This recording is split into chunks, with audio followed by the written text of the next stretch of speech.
परमराध्य परम वंदनीय सदगुरुदेव पूजनीय संतजन सदगुरु कबीर साहब रचित बीजक ग्रंथ के उपदेश सुन रहे धर्म प्रेमी सज्जनों, आज मैं आप लोगों के समक्ष बीजक ग्रंथ के कहरा 11 का संक्षिप्त विवेचन आप लोगों के समक्ष प्रस्तुत कर रहा हूँ। इस कहरा में सदगुरुदेव एक रूपक के माध्यम से, एक नाटक के माध्यम से जनमानस को उपदेश दे रहे हैं। संपूर्ण जगत के अज्ञानी लोग अनेक प्रकार के दुर्व्यसनों, बेविचारों में लिपटे हुए हैं और अपने बुराइयों की ओर ध्यान ही नहीं जा रहा है। इसे कबीर साहब अपनी गूढ़तम बातों को प्रतीकों के माध्यम से जनमानस को उपदेश दे रहे हैं।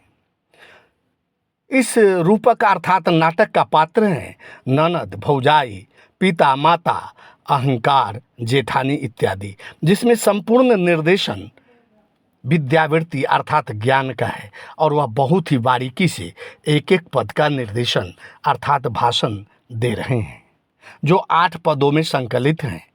आइए सबसे पहले पद सुनेंगे, फिर उसके शब्दार्थ को समझेंगे, फिर सदगुरुदेव इस पद में क्या उपदेश देना चाहते हैं उस पर विचार करेंगे। ये पद हैं, कहते हैं कि नदी गे तय बिखम सुहागिनी, तय निंदले संसारा गे, आवत देखी मैं एक सूती, आवत देखी मैं एक संग सूती, तय ओ खसम हमारा गे, मोरे बाप के दुई में हरुआ, मैं अरु मोर जेठानी गे, जब हम रहली रसिक गे जग में, तब ही बात जग जानी गे, माई मोर मुअली पिता के संगे, सारा रची मुअल संघाती गे, आप ही मुअली और ले मुअली, लोग कुटुंब संग साथी गे, जब लगी सांस रहे घट भीतर, तौ लो कुशल पड़ी है गे, कह कबीर जस सांस निकड़ी गौ, मंदिर अनल जड़ी है गे। सदगुरु कबीर साहब इस पद के माध्यम से उपदेश दे रहे हैं और इस पद में गे से विद्या माया का संबोधन है और गे शब्द उत्तरी भारत के बिहार राज्य के मिथिला और तिरहुत में बोला जाता है।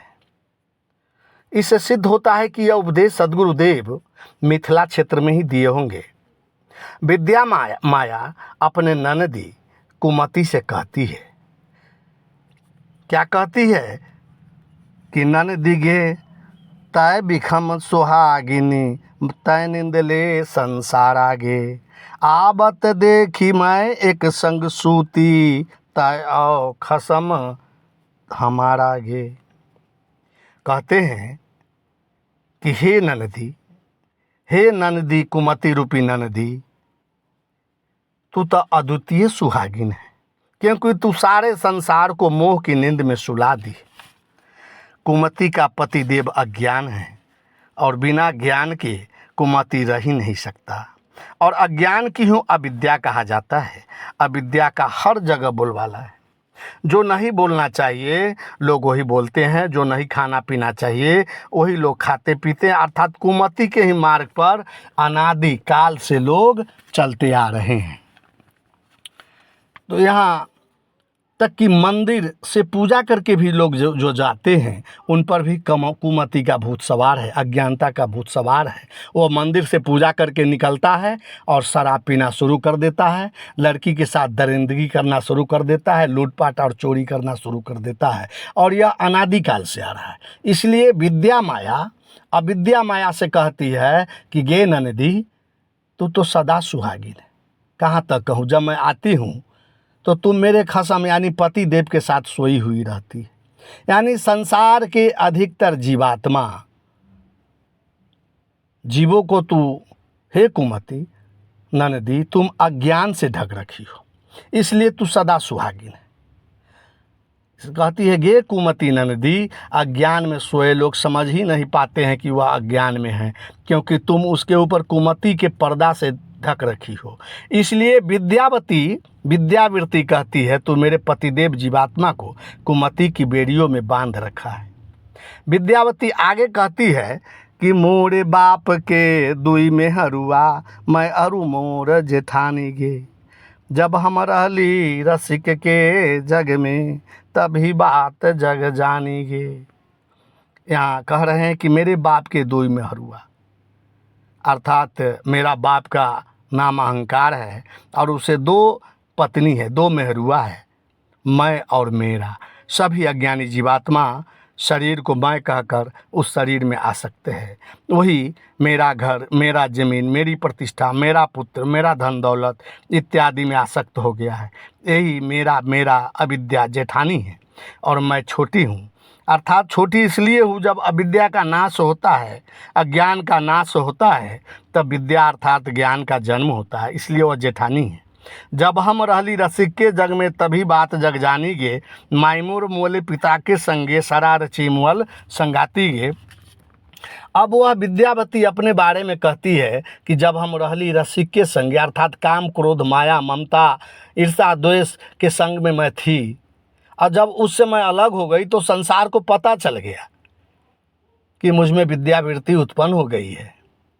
अब विद्यावृत्ति का नाश हो गया है, और जैसे ही हमारे ऊपर से अज्ञान का पर्दा हटा, मेरा रहनी ही बदल गया, जिसके कारण मेरा पिता अहंकार एवं माता माया एक साथ सारा में चिता में जलकर मर गई, और संगी साथी कौर कुटुंब के साथ लेकर जल गई। बंधुओं, अहंकार से ही विद्या और अविद्या का जन्म होता है। सत्संग, अच्छे संस्कार इत्यादि से विद्या माया उत्पन्न होता है, और काम, क्रोध, लोभ, मोह, ईर्षा, द्वेष है, वह अविद्या माया है। जब मेरा अर्थात ज्ञान का जन्म हुआ, तो पिता अहंकार, माता एवं काम, क्रोध, लोभ, मोह, ईर्षा, द्वेष रूपी सगी संबंधी सभी उस चिता में जलकर मर गए। यहाँ सद्गुरुदेव उपदेश देते हुए कहते हैं कि सत्संग का अनुपम फल है जो सद्गुरुदेव से मिलता है, और सद्ज्ञान होने से हमारे सभी विकार, दोष, दुर्गुण दूर हो जाते हैं, जल जाते हैं, और घट भीतर ज्ञान होने से घट भीतर ही परमात्मा का साक्षात्कार होता है। निज स्वरूप चेतन तत्व का बोध होता है, जड़ चेतन का बोध होता है। इसलिए सद्गुरुदेव अंत में कहते हैं कि जौ लो श्वास रहे घट भीतर, तौ लो कुशल पड़ी है गे। कहे कबीर जब श्वास नकरी गए, मंदिर अनल जड़ी है गे। जब तक हम जीवित है, हमारी श्वास चल रही है, तभी तक हम अपना जीवन सुधार कर सकते हैं, अपना कल्याण कर सकते हैं। जब श्वास बंद हो जाएगा, अर्थात मर जाने के बाद अपना कल्याण नहीं कर सकते। इसलिए जीते जी अपना कल्याण कर ले। यही सद्गुरुदेव विद्या माया के द्वारा जनमानस को उपदेश दे रहे हैं। साफ बंदगी, साफ बंदगी, साफ बंदगी।